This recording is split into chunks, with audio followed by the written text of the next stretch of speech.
इचनाव ma'am Manipur अनौब लेंगाक सेमबगी मतुंगदा cookie सिंगी ओइबा अनौब फिरेप अमा लौखरे इचनाव ma'am अदुदी करिनो हाइबदा cookie सिंगना इम्फाल मनुंगदा लाकपा मतमदा कुकी सिंग असोय अंगाम थोक्तनबगी तमक्ता मणिपुर की अनौब लेंगाकना दायित्व लौखरे असिदा यामना फजबा वाफमने यामना पीसफुल ओइबा वाफमनिको तंजासिदा हंजनिंगाय वाफमदी कुकी सिंगना मणिपुर की इम्फाल मनुंगदा चांगपा मतमदा असोय अंगाम थोक्तनबगी तमक्ता अखोयगी लेंगाकना दायित्व लौखरे असिदा अइना हंजनिंगाय वाफमदी मैतै एखोयना मणिपुर की येलहोमी ओइबा मैतै एखोयना कांगपोकपीदा सुरचानपुरदा चटपा मतमदा मैतै एखोयबु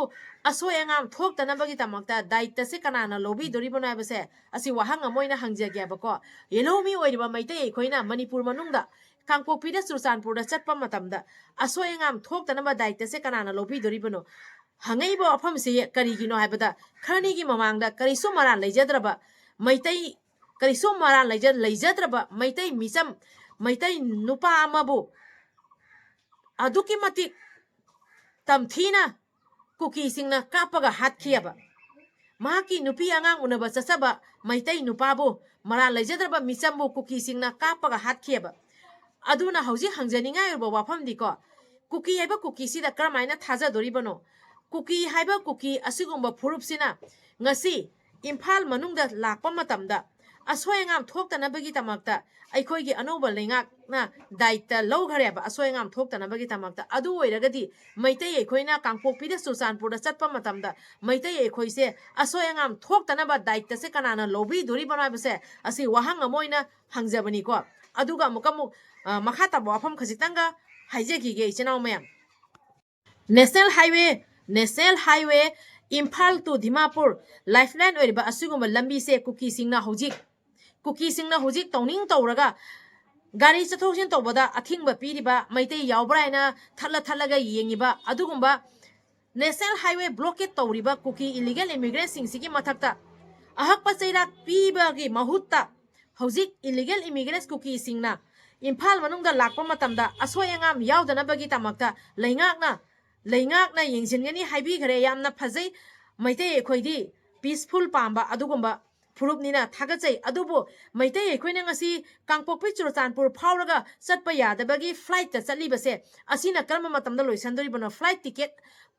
लुपा लिसिंग अमगी मनुंगदा इम्फाल दगी दिमापुर चटकदबा लंबी से हौजिक लुपा लिसिंग 5-10 दा चटलियाबा असिना कनाना येंजनबीदोरिबनो आबा असी नेशनल हाईवे हुजी इम्फाल टू दिमापुर की नेशनल हाईवे लाइफलाइन और लंबी से कुकी सिंगना तौनिंग तौरियबा असिगुम मयाम से हाना येंजनबम थोक प्राइबसे वहांग अमोयना हंजगेबा अना एकी अर्जेंट की हुजी अना एक थोक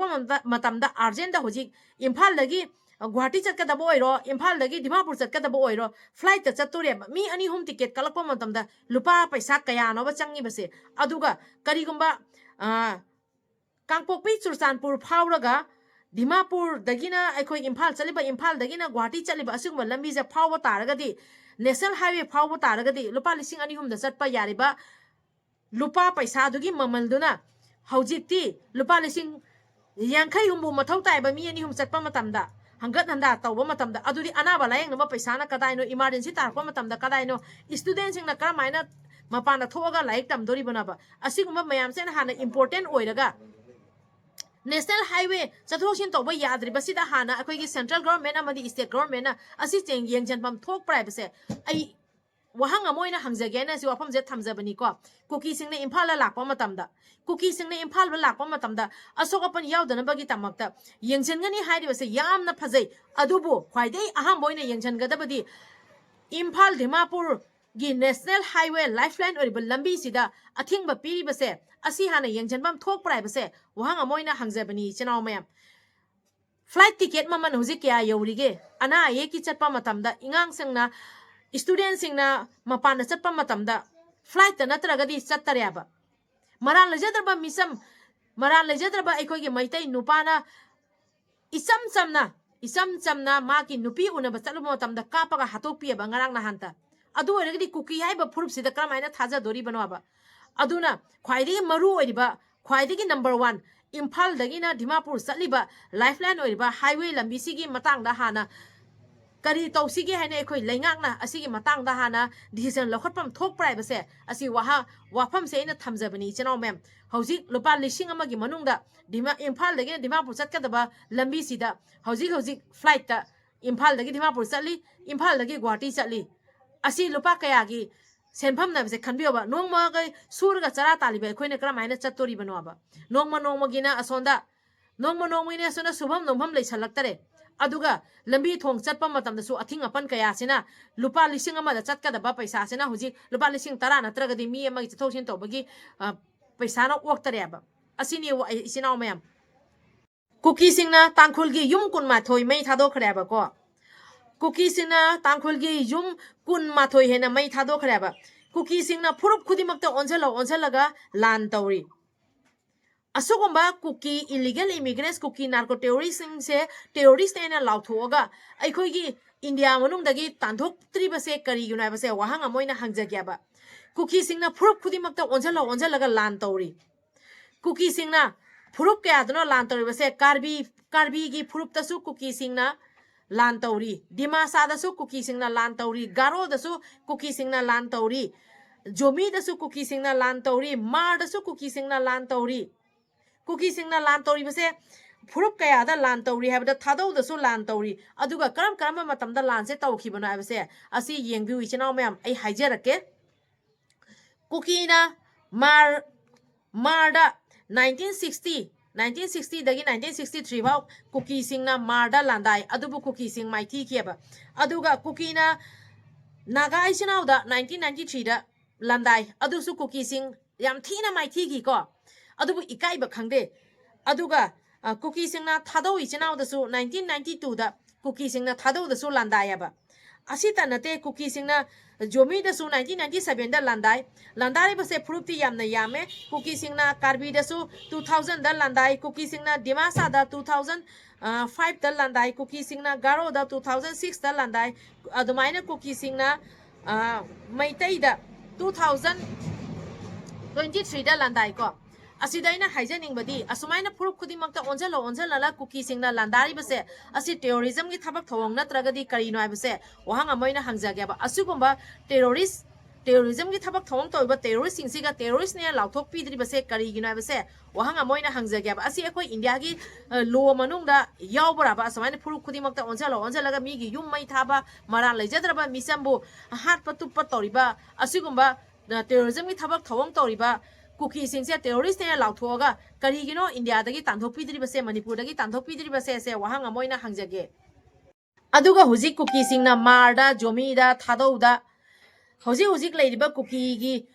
furup ne na Kuki singna khomjaliba mayam do Kuki singna season bani se khangdri base karino base wahang amoina hangyaba ko nakhoi gi mathakta landa gi ba adugumba Kuki singna nakhoi bu makhoina taliba demand se phanggiba gi matungda nakhoi bu makhoina Kuki singna leiriba Mar kanguda leiriba thadau kanguda leiriba Jomi kanguda Kuki singna nakhoibu amuka leibham piki gadraba nakhoi leiriba Mar kangu thadau kangu Jomi kangu leiriba mayam do Kuki singna season ari bani abse nakhoi huji pauna khangdri base kari ginaba 1960 dagina 1963 ba Kuki singna Mar gi mathakta karamaina landaki bage ase Mar nakhoi karamaina kauri bunaba hauji karamaina Kuki nakhoi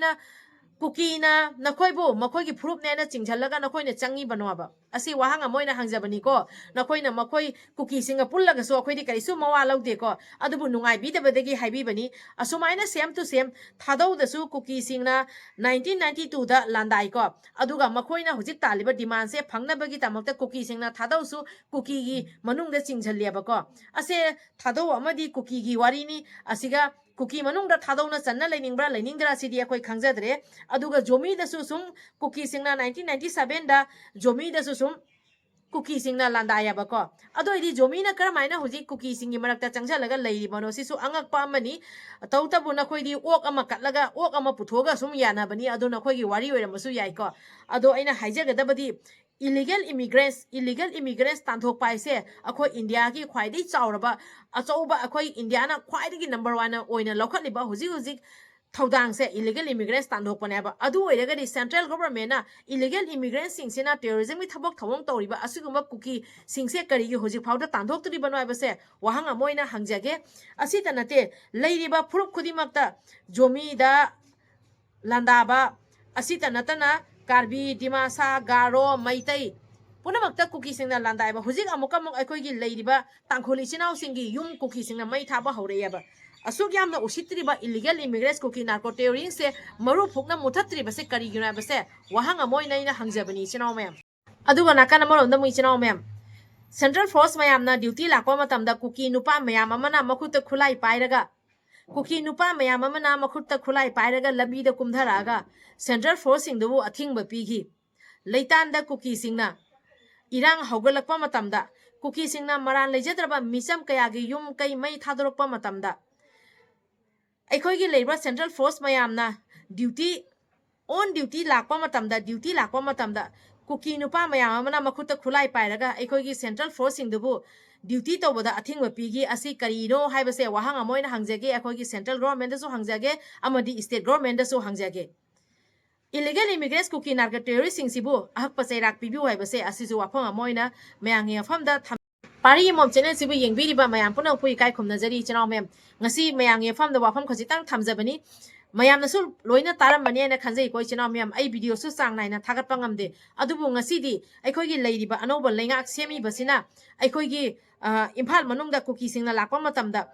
asoyangam thoktanabagi tamakta daita lore aina tabadagi wafam se aina wahanga moina myange famda thamjaraga video se pujarakpani chanaw mem maite ekoina chuchanpur kangpok pichatpa matamda maite ekoibu ngakpi senbina bagi daita sina kanana lawdori bano amadi national highway imphal dimapur lifeline oriba lambi sida athingba piri basina karam matamda chadohin toba yadori bano lupa lising amagi manungda chattori lambi sina lupa lising 10 kun natari chatpa yadre asina hana imphal gi hoji dimapur chatli lambi si hana asigi matangda solution purapasina maru oibrai base wafam se thamjabani adubu peace pamba aikoi meitei mayam aikoi gi furup se peace pamba furup ne bisu khangbanina aikoi gi anoba leingak se lakpaga kuki singna imphala lakpa matamda asoyangam yaudana bagi tamakta daita lowne na wafam se thambani na adugi matik thagat sei kaisu kaide adubu meitei gi daita se lobi namba kana tholak tori bana base asisu wahang amoina thamjabani chinaw mem adoi chinaw mem ngasi gi di video se matang se loisanjarage video siga soina yaukhiba kya lerega so ngakpi waina pari mom channel sibu yengbiriba mayam puna maki mafamda ikok nonjari ibudo pakhang mana yai fare